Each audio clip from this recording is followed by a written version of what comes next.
Sabi niya, karma na yan sa ginawa ni Duterte.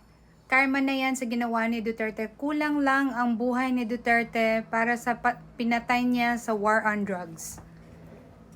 Like, etong video na to ay tungkol sa sinabi ko na naaawa na ako talaga kay President or former President Rodrigo Duterte dahil nga umuuga-uga na siya or talagang pag naglalakad siya, nakikita mo na nahihirapan na siya talaga.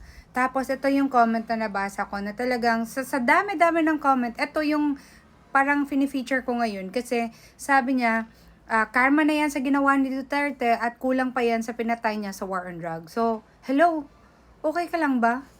I mean, are you a Filipino by the way? May pangalan naman siya, tapos iniisip ko, what did President Duterte do to deserve this kind of comment? Kasi kung iisipin mo, lahat ng Pilipino ngayon gustong maibalik sa pwesto si Tatay Digong dahil sa nagawa niya para sa mga Pilipino.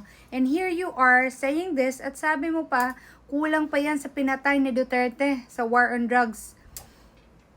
Ang masasabi ko lang lahat ng mga Pilipino or kung sino man kayo, kung Pilipino man kayo na nagagalit sa war on drugs ni Tatay Digong, baka kayo ang salot sa Pilipinas.